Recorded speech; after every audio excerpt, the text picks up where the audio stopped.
បញ្ហាឈឺចុកចាប់នៅពេលគៀបកប់សរសៃគឺបណ្ដាលមកពីការលូតលាស់នៃសន្លាក់ឆ្អឹងនៅពេលមានសម្ពាធពីការឈរយូរអង្គុយយូរឬធ្វើការងារធ្ងន់លើករបស់ធ្ងន់ការរងរបួសគ្រោះថ្នាក់ឬជាតិអាស៊ីតឡើងខ្ពស់វានឹងបង្កឲ្យមានអាការៈឈឺចុកចាប់តាមឆ្អឹងខ្នងចង្កេះឈឺចុករយរហូតដល់កំភួនដៃកំភួនជើងស្ពឹករមាស់អស់កម្លាំងឈឺខ្លាំងនៅពេលអង្គុយឬឈរយូរបញ្ហាទាំងអស់នេះកាលណាបន្តទុកយូរវានឹងបង្កឲ្យឈឺរ៉ាំរ៉ៃរហូតអាចនឹងធ្លាក់ខ្លួនពិការផងដែរឥឡូវនេះមានហើយហាសុងតាគឺជាអ្នកឯកទេសព្យាបាលទៅលើបញ្ហាទាំងអស់នេះបានយ៉ាងមានប្រសិទ្ធភាពប្រើឲ្យចំគោលដៅប្រើឲ្យធានាបានផលបានធូរបានជាពិត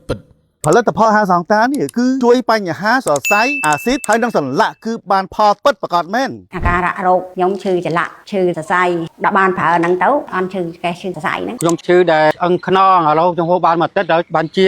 55% ហើយនេះគឺជាឱសថធម្មជាតិហាសងតាមកពីប្រទេសបារាំងដែលព្យាបាលជំងឺសរសៃឈឺសន្លាក់និងលើសជាតិអាស៊ីតខ្ញុំបានប្រើរួចហើយពិតជាល្អរបស់គេមែនខ្ញុំអត់ដែលប្រើឆ្នាំមើលទៅប្រើបានម្ដងមិនតាន់អស់ម្ដងប៉ុន្តែឥឡូវខ្ញុំលេងស្ពឹកលេងជ្រាវហើយប្រើហាសងតានេះបាត់ឈឺចង្កេះឈឺកឈឺជើងហើយក៏អរគុណហាសងតាដែរដែលធ្វើឲ្យខ្ញុំជាផុតពីជំងឺទាំងនេះប្រសិនបើលោកអ្នកកំពុងមានបញ្ហាកប់គៀបសរសៃមានបញ្ហាលើសជាតិអាស៊ីតរ៉ាំរ៉ៃសូមជ្រើសរើសប្រើប្រាស់ផលិតផលហាហ្សាំងតាតាក់ទងឥឡូវនេះរកទិញហាហ្សាំងតាដើម្បីទទួលបានសុខភាពល្អប្រសើរ